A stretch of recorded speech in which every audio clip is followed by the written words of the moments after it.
हमारे प्रिय भाई बहनों को यीशु मसीह के नाम से नमस्कार। और आज के बाइबल वचन के लिए आप सबों को हम स्वागत करते हैं। चलिए प्रार्थना करेंगे। प्रभु परमेश्वर, तेरे वचन पढ़कर सुनाने वाले, सुनने वाले और उसके अनुसार पालन करने वाले सभी धन्य है। आज पढ़ने वाले हम भी धन्य हैं, सुनने वाले तेरे बच्चे भी धन्य हैं, आशीष पाते हैं। आशीष कर दे, यीशु मसीह के नाम से मांगते पिता, आमीन आमीन। दूसरा राजा 24 अध्याय। उसके दिनों में बाबेल का राजा नबूकदनेस्सर ने चढ़ाई की और यहोयाकीम 3 वर्ष तक उसके अधीन रहा। तब उसने फिर कर उससे बलवा किया। तब यहोवा ने उसके विरुद्ध और यहूदा को नाश करने के लिए कसदियों, अरामियों, मोआबियों और अम्मोनियों के दल भेजे। ये यहोवा के उस वचन के अनुसार हुआ जो उसने अपने दास भविष्यद्वक्ताओं के द्वारा कहा था। निस्संदेह यह यहूदा पर यहोवा की आज्ञा से हुआ ताकि वह उनको अपने सामने से दूर करे। यह मनुष्य के सब पापों के कारण हुआ और निर्दोषों के उन खून के कारण जो उसने किया था, क्योंकि उसने यरूशलेम को निर्दोषों के खून से भर दिया था, जिसको यहोवा ने क्षमा न करना चाहा। यहोयाकीम के और सब काम जो उसने किए, वो क्या यहूदा के राजाओं के इतिहास के पुस्तक में नहीं लिखे हैं? निदान यहोयाकीम अपने पुरखाओं के संग सो गया और उसका पुत्र यहोयाकीन उसके स्थान पर राजा हुआ।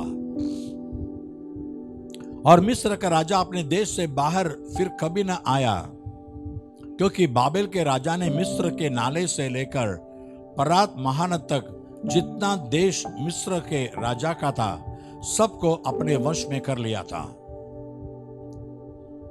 जब यहोयाकीन राज्य करने लगा तब 18 वर्ष का था और 3 महीने तक यरूशलेम में राज्य करता रहा। और उसकी माता का नाम नहुशता था, जो यरूशलेम के एलनाथान की बेटी थी।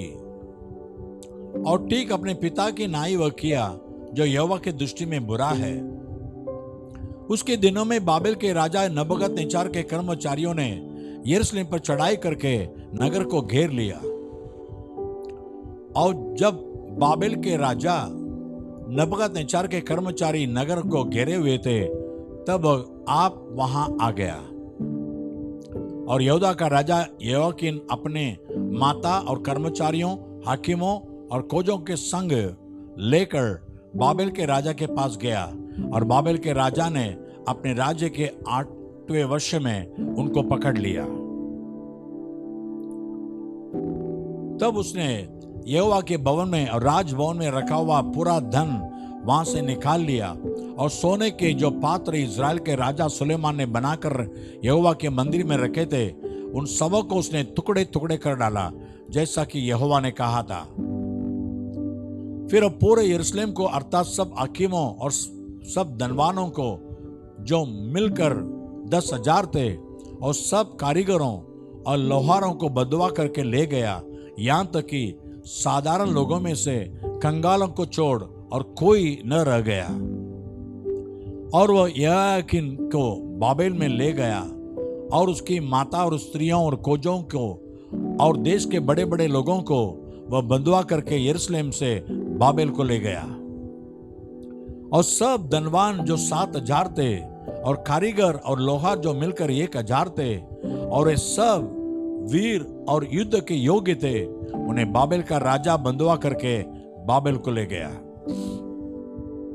और बाबेल के राजा ने उसके स्थान पर उसके चाचा मत्तन्याह को राजा नियुक्त किया और उसका नाम बदलकर सिदकिय्याह रखा। जब सिदकिय्याह राज्य करने लगा तब 21 वर्ष का था और यरूशलेम में 11 वर्ष तक राज्य करता रहा। और उसकी माता का नाम हमूतल था, जो लिब्नावासी यिर्मयाह की बेटी थी। उसने ठीक यहोयाकीम की लीक पर चलकर वही किया जो यहोवा की दृष्टि में बुरा है, क्योंकि यहोवा के कोप के कारण यरूशलेम और यहूदा को ऐसी दशा हुई कि अंत में उसने उनको अपने सामने से दूर किया। दूसरा राजाओं अध्याय 25। सिदकिय्याह ने बेबीलोन के राजा से बलवा किया। उसके राज्य के 9वें वर्ष के 10वें महीने के 10वें दिन को बेबीलोन के राजा नबूकदनेस्सर ने अपनी पूरी सेना लेकर यरूशलेम पर चढ़ाई की और उसको घेर लिया और उसके चारों ओर पटकोटा बनाए। इस प्रकार नगर सिदकिय्याह राजा के 11वें वर्ष तक गिरा हुआ रहा। चौथे महीने के 9वें दिन से नगर में महंगी यहाँ तक बढ़ गई कि देश के लोगों के लिए कुछ खाने को न रहा। तब नगर की शहरपनाह में दरार की गई और दोनों दीवारों के बीच जो फाटक राजा की बारी के निकट था, उस मार्ग से सब योद्धा रात ही रात निकल भागे। यद्यपि कसदी नगर को घेरे हुए थे। राजा ने अरबा का मार्ग लिया। तब कसदियों की सेना ने राजा का पीछा किया और उसको यरीहो के पास के मैदान में जा पकड़ा और उसकी पूरी सेना उसके पास से तितर बितर हो गई। तब वे राजा को पकड़कर रिबला में बेबीलोन के राजा के पास ले गए और उसे दंड की आज्ञा दी गई। उन्होंने सिदकिय्याह के पुत्रों को उसके सामने घात किया और सिदकिय्याह की आंखें फोड़ डाली और उसे पीतल की बोरियों से जकड़कर बेबीलोन को ले गए। बेबीलोन के राजा नबूकदनेस्सर के 19वें वर्ष के 5वें महीने के 7वें दिन को अंगरक्षकों का प्रधान नबूजरदान, जो बेबीलोन के राजा का एक कर्मचारी था, यरूशलेम में आया। उसने यहोवा के भवन और राजभवन और यरूशलेम के सब घरों को अर्थात हर एक बड़े घर को आग लगाकर फूंक दिया। यरूशलेम के चारों ओर की शहरपनाह की कसदियों की पूरी सेना ने, जो अंगरक्षकों के प्रधान के संग थी, ढहा दिया। जो लोग नगर में रह गए थे और जो लोग बेबीलोन के राजा के पास भाग गए थे और साधारण लोग जो रह गए थे, इन सबों को अंगरक्षकों का प्रधान नबूजरदान बंदी बनाकर ले गया। परंतु अंगरक्षकों के प्रधान ने देश के कंगालों में से कुछ को दाख की बारियां की सेवा और काश्तकारी करने को छोड़ दिया। यहोवा के भवन में जो पीतल के खंबे थे और कुर्सियां और पीतल का हौद जो यहोवा के भवन में था, इनको कसदी तोड़कर उनका पीतल बेबीलोन को ले गए। हंडियों, फावड़ियों, चिमटों, धूपदानों और पीतल के सब पात्रों को भी, जिनसे सेवा टहल होती थी, वे ले गए। करचे और कटोरियां जो सोने की थी और जो कुछ चांदी का था, वह सब सोना चांदी अंगरक्षकों का प्रधान ले गया। दोनों खंबे, एक हौदे और कुर्सियां जिनको सुलेमान ने यहोवा के भवन के लिए बनाया था, इन सब वस्तुओं का पीतल तौल से बाहर था। एक एक खंबे की ऊंचाई 18-18 हाथ की थी और एक एक खंबे के ऊपर 3-3 हाथ ऊंची पीतल की एक एक कंगनी थी और एक एक कंगनी पर चारों ओर जो जाली और अनार बने थे, वे सब पीतल के थे। अंगरक्षकों के प्रधान ने सराया महायाजक और उसके नीचे के याजक सपनिया और तीनों द्वारपालों को पकड़ लिया। नगर में से उसने एक हाकिम को पकड़ा जो योद्धाओं के ऊपर था और जो पुरुष राजा के सम्मुख रहा करते थे। उनमें से 5 जन जो नगर में मिले और सेनापति का मुंशी जो लोगों को सेना में भर्ती किया करता था और लोगों में से 60 पुरुष जो नगर में मिले, इनको अंगरक्षकों का प्रधान नबूजरदान पकड़कर रिबला के राजा के पास ले गया। तब बेबीलोन के राजा ने उन्हें हमात देश के रिबला में ऐसा मारा कि वे मर गए। यों यहूदी बंदी बन के अपने देश से निकाल दिए गए। जो लोग यहूदा देश में रह गए, जिनको बेबीलोन के राजा नबूकदनेस्सर ने छोड़ दिया, उन पर उसने अहीकाम के पुत्र गदलिया को, जो शापन का पोता था, अधिकारी ठहराया। जब दलों के सब प्रधानों ने अर्थात नतनिया के पुत्र इश्माएल, कारेहू के पुत्र योहानान, नतोपाई, तनुमेत के पुत्र सराया और किसी माकाई के पुत्र याजनिया ने और उनके जनों ने यह सुना कि बेबीलोन के राजा ने गदलिया को अधिकारी ठहराया है, तब वे अपने अपने जनों समेत मिस्पा में गदलिया के पास आए। गदलिया ने उनसे और उनके जनों ने शपथ खाकर कहा, कसदियों के सिपाहियों से न डरो, देश में रहते हुए बेबीलोन के राजा के अधीन रहो, तब तुम्हारा भला होगा। परंतु 7वें महीने में नतनिया का पुत्र इश्माएल, जो एलीशामा का पोता और राजवंश का था, उसने 10 जन संग ले गदलिया के पास जाकर उसे ऐसा मारा कि वह मर गया, और जो यहूदी और कसदी उसके संग मिस्पा में रहते थे उनको भी मार डाला। तब क्या छोटे क्या बड़े सारी प्रजा के लोग और दलों के प्रधान कसदियों के डर के मारे उठकर मिस्र में जाकर रहने लगे। फिर यहूदा के राजा यहोयाकीम की कैद के 33वें वर्ष में, अर्थात जिस वर्ष बेबीलोन का राजा एविल मरोदक राजगद्दी पर विराजमान हुआ, उसी के 12वें महीने के 27वें दिन को उसने यहूदा के राजा यहोयाकीम को बंदीगृह से निकालकर बड़ा पद दिया। उससे मधुर मधुर वचन कहकर जो राजा उसके संग बेबीलोन में बंदी थे उनके सिंहासनों से उसके सिंहासन को अधिक ऊंचा किया। यहोयाकीन ने बंदीगृह के वस्त्र बदल दिए और उसने जीवन भर नित्य राजा के सम्मुख भोजन किया, और प्रतिदिन के खर्च के लिए राजा के यहाँ से नित्य का खर्च ठहराया गया, जो उसके जीवन भर लगातार उसे मिलता रहा। आमीन।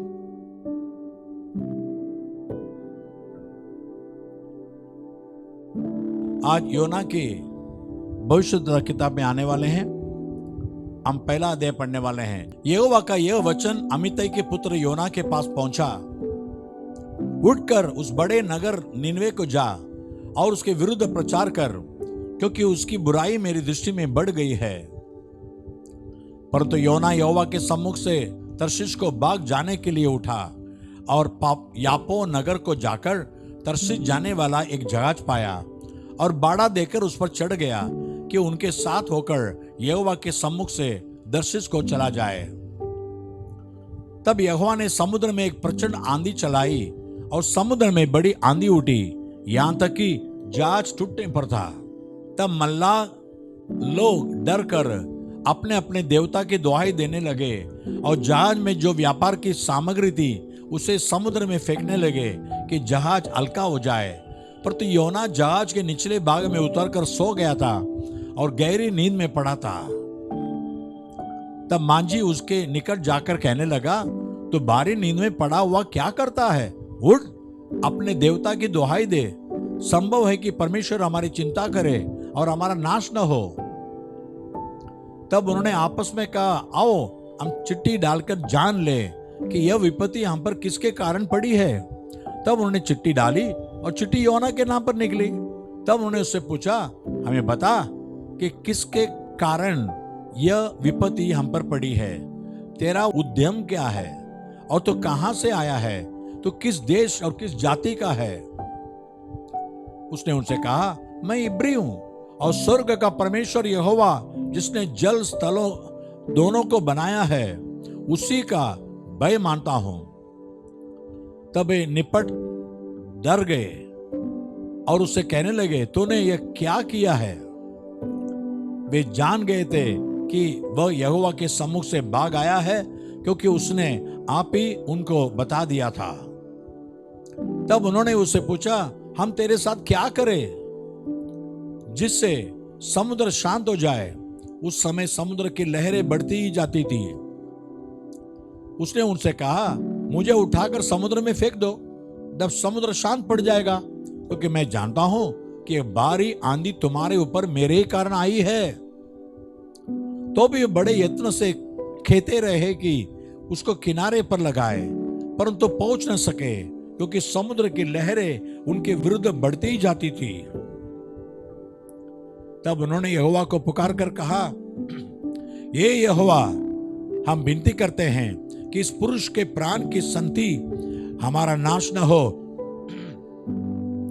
और न हमें निर्दोष की हत्या का दोषी ठहरा, क्योंकि ये यहोवा जो कि तेरी इच्छा थी वही तूने किया है। तब उन्होंने योना को उठाकर समुद्र में फेंक दिया और समुद्र की भयानक लहरें थम गई। तब उन मनुष्यों ने यहोवा का बहुत ही भय माना और उसको भेंट चढ़ाई और मन्नतें मानी। यहोवा ने एक बड़ा सा मगरमच्छ ठहराया था कि योना को निगल ले, और योना उस मगरमच्छ के पेट में 3 दिन और 3 रात पड़ा रहा। योना अध्याय 2। तब योना ने उसके पेट में से अपने परमेश्वर यहोवा से प्रार्थना करके कहा, मैंने संकट में पड़े हुए यहोवा की दोहाई दी और उसने मेरी सुन ली है। अधोलोक के उदर में से मैं चिल्ला उठा और तूने मेरी सुन ली। तूने मुझे गहरे सागर में समुद्र की ताह तक डाल दिया और मैं दाराहों के बीच में पड़ा था। तेरी भड़काई हुई सब तरंगे और लहरें मेरे ऊपर से बह गई। तब मैंने कहा, मैं तेरे सामने से निकाल दिया गया हूँ। कैसे मैं तेरे पवित्र मंदिर की ओर फिर ताकूंगा? मैं जल से यहाँ तक गिरा हुआ था कि मेरे प्राण निकले जाते थे। गहरा सागर मेरे चारों ओर था और मेरे सिर में सिवार लिपटा हुआ था। मैं पहाड़ों की जड़ तक पहुंच गया था। मैं सदा के लिए भूमि में बंद हो गया था। तो भी हे मेरे परमेश्वर यहोवा, तूने मेरे प्राणों को गड्ढे में से उठाया है। जब मैं मूर्छा खाने लगा तब मैंने यहोवा को स्मरण किया और मेरी प्रार्थना तेरे पास वरन तेरे पवित्र मंदिर में पहुंच गई। जो लोग धोखे की व्यर्थ वस्तुओं पर मन लगाते हैं वे अपने करुणा निदान को छोड़ देते हैं, परंतु मैं ऊंचे शब्द से धन्यवाद करके तुझे बलिदान चढ़ाऊंगा। जो मन्नत मैंने मानी उसको पूरी करूंगा। उद्धार यहोवा ही से होता है। तब यहोवा ने मच्छा को आज्ञा दी और उसने योना को स्थल पर उगल दिया। आमीन। योना अध्याय 3। तब यहोवा का यह वचन दूसरी बार योना के पास पहुंचा, उठकर उस बड़े नगर निनवे को जा और जो बात मैं तुझसे कहूंगा उसका उसमें प्रचार कर। तब योना यहोवा के वचन के अनुसार निनवे को गया। निनवे एक बहुत बड़ा नगर था। वह 3 दिन की यात्रा का था। योना ने नगर में प्रवेश करके 1 दिन की यात्रा पूरी की और यह प्रचार करता गया, अब से 40 दिन के बीतने पर निनवे उलट दिया जाएगा। तब निनवे के मनुष्यों ने परमेश्वर के वचन की प्रतीति की और उपवास का प्रचार किया गया और बड़े से लेकर छोटे तक सबों ने टाट ओढ़ा। तब यह समाचार निनवे के राजा के कान में पहुंचा और उसने सिंहासन पर से उठ अपने राजकीय वस्त्र उतार कर टाट ओढ़ लिया और राख पर बैठ गया। राजा ने प्रधानों से सम्मति लेकर निनवे में इस आज्ञा का डिंडोरा पिटवाया, क्या मनुष्य, क्या गाय बैल, क्या भेड़ बकरी या अन्य पशु कोई कुछ भी न खाए, वह न खाए और न पानी पिए। मनुष्य और पशु दोनों टाट ओढ़े और वे परमेश्वर की दोहाई चिल्ला चिल्ला कर दे और अपने कुमार्ग से फिरे और उस उपद्रव से जो वे करते हैं पश्चाताप करे। संभव है परमेश्वर दया करे और अपनी इच्छा बदल दे और उसका भड़का हुआ कोप शांत हो जाए और हम नष्ट होने से बच जाएं। जब परमेश्वर ने उनके कामों को देखा कि वे कुमार्ग से फिर रहे हैं, तब परमेश्वर ने अपनी इच्छा बदल दी और उनकी जो हानि करने की ठानी थी उसको न किया। आमीन। योना 14 अध्याय में आएंगे।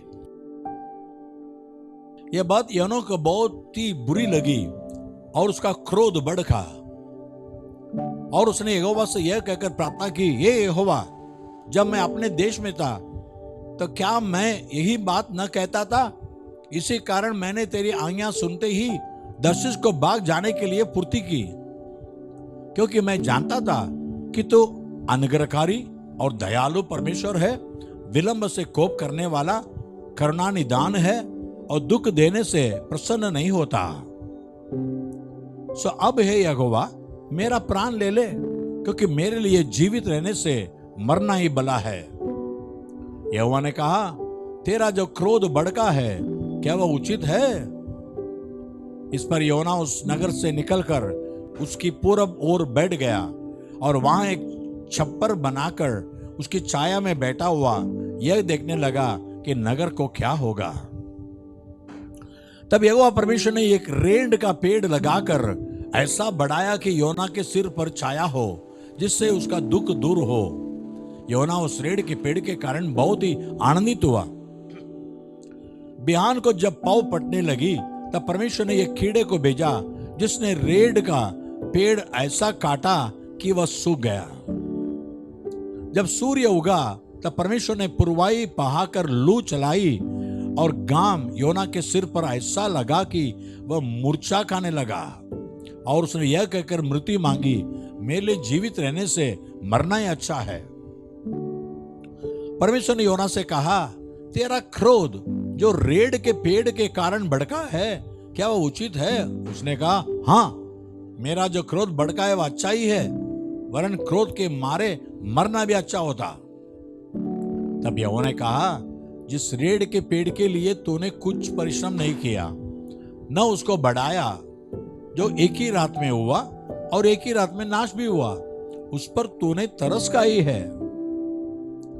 फिर यह बड़ा नगर निनवे, जिसमें 1,20,000 से अधिक मनुष्य है, जो अपने दाहिने बाएं हाथों का भेद नहीं पहचानते, और बहुत घरेलू पशु भी उसमें रहते हैं, तो क्या मैं उस पर तरस न खाऊं? यशायाह 5 अध्याय। और मैं अपने प्रिय के लिए और उसके दाख की बारी के विषय में गीत गाऊंगा। एक अति उपजाऊ टीले पर मेरे प्रिय की एक दाख की बारी थी। उसने उसकी मिट्टी खोदी और उसके पत्थर बीन कर उसमें उत्तम जाति की एक दाख लता लगाई। उसके बीच में उसने एक गुम्मट बनाया और दाख रस के लिए कुंड भी खोदा। तब उसने दाख की आशा की, पर तो उसमें निकम्मी दाखें ही लगी। अब हे यरूशलेम के निवासियों और यहूदा के मनुष्यों, मेरे और मेरी दाख की बारी के बीच न्याय करो। मेरी दाख की बारी के लिए और क्या करना रह गया जो मैंने उसके लिए न किया हो? फिर क्या कारण है कि जब मैंने दाख की आशा की तब उसमें निकम्मी दाखें लगी? अब मैं तुमको जताता हूं कि अपनी दाख की बारी से क्या करूंगा। मैं उसके कांटे वाले बाड़े को उखाड़ दूंगा कि वह चटकी जाए, और उसकी बीत को ढा दूंगा कि वह रोंदी जाए। मैं उसे उजाड़ दूंगा, वह न तो फिर चांटी और न खोदी जाएगी, और उसमें बांदी बांदी के कटीले पेड़ उगेंगे। मैं मेघों को भी आज्ञा दूंगा कि उस पर जल न बरसाए, क्योंकि सेनाओं के यहोवा की दाख की बारी इज़राइल का घराना और उसका मन भावो पौधा यहूदा के लोग है। और उसने उनमें ये न्याय की आशा की, पर तो अन्याय देख पड़ा। उसने धर्म की आशा की, पर तो उसे चिल्लाहटी सुन पड़ी। हाय उन पर जो घर से घर और खेत से खेत यहां तक मिलाते जाते हैं कि कुछ स्थान नहीं बचता, कि तुम देश के बीच अकेले रह जाओगे। सेनाओं के यहोवा ने मेरी सुनते ही कहा है, निश्चय बहुत से घर सुनसान हो जाएंगे और बड़े बड़े और सुंदर घर निर्जन हो जाएंगे, क्योंकि 10 बीघे के दाख की बारी से एक ही बत दाख मधु मिलेगा, और होमेर बर के बीच से एक ही एपा अन्न उत्पन्न होगा। हाय उन पर जो बड़े तड़के उठकर मदिरा पीने लगते हैं और बड़ी रात तक दाख मधु पीते रहते हैं, जब तक उनको गर्मी न चढ़ जाए। उनकी जेवन हारों में वीणा, सारंगी, डफ, बांसुरी और दाख मधु ये सब पाए जाते हैं, पर तो वे यहोवा के कार्य की ओर दृष्टि नहीं करते और उसके हाथों के काम को नहीं देखते। इसलिए अन्यानता के कारण मेरी प्रजा बंधुआई में जाती है। उसके प्रतिष्ठित पुरुष भूखों मरते और साधारण लोग प्यास से व्याकुल होते हैं। इसलिए अधोलोक ने अत्यंत लालसा करके अपना मुख बेपरिमाण पसारा है, और उसका वैभव और भीड़ बाढ़ और आनंद करने वाले सब के सब उसके मुंह में जा पड़ते हैं। साधारण मनुष्य दबाए जाते और बड़े मनुष्य नीचे किए जाते हैं, और अभिमानियों की आंखें नीची की जाती है। पर तो सेनाओं का यहोवा न्याय करने के कारण महान ठहरता, और पवित्र परमेश्वर धर्मी होने के कारण पवित्र ठहरता है। तब भेड़ों के बच्चे मानो अपने खेत में चरेंगे, परंतु हृष्ट पुष्टों के उजड़े स्थान परदेशियों के चराई के लिए मिलेंगे। हाय उन पर जो अधर्म को अनर्थ की रस्सियों और पाप को मानो गाड़ी के रस्से से खींच ले आते हैं,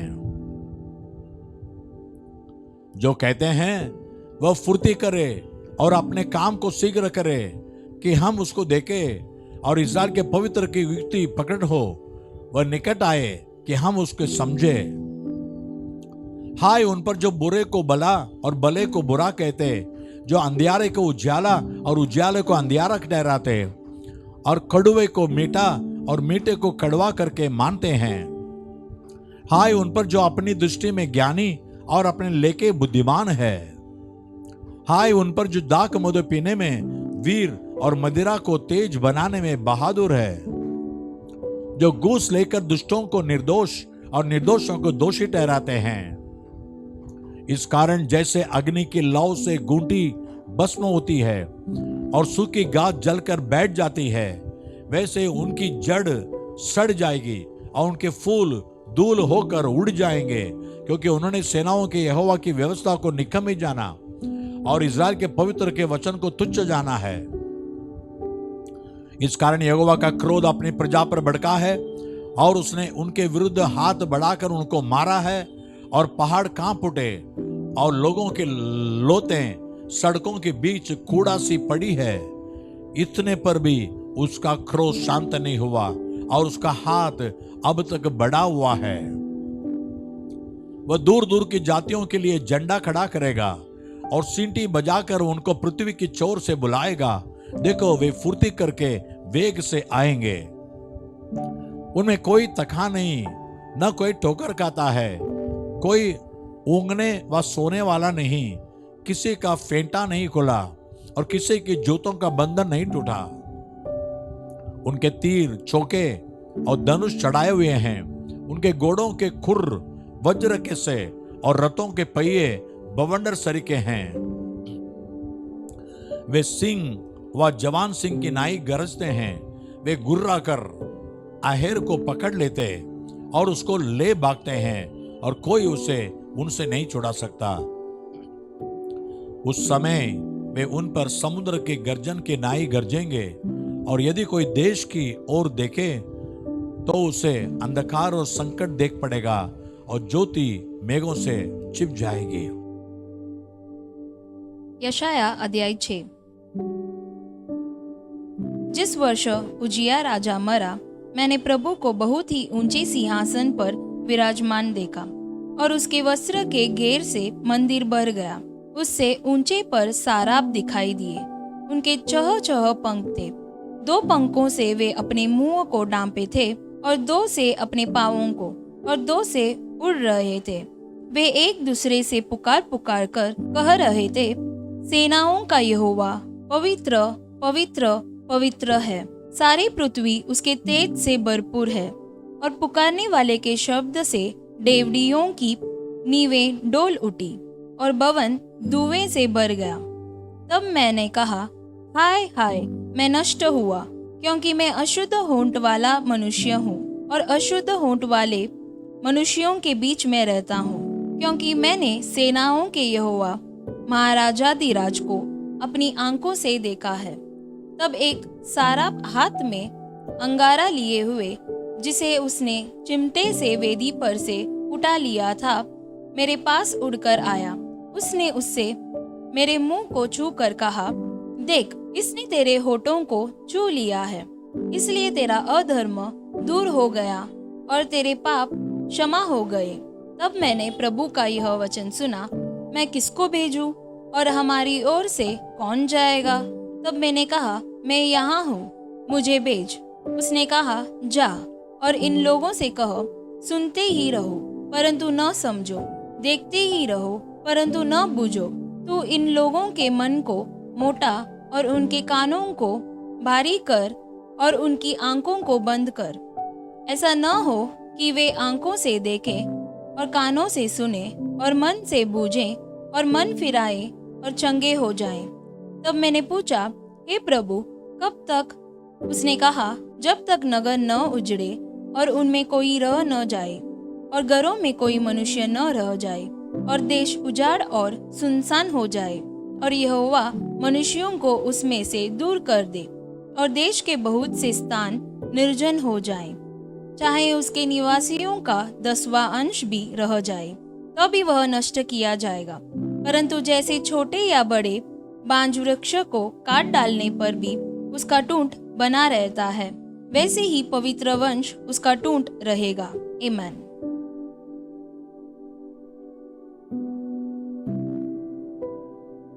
इतने सारे परमेश्वर की आपत्ति आने के बाद भी परमेश्वर कहता है मेरे हाथ अभी भी तुम्हारे ओर बढ़े हुए हैं।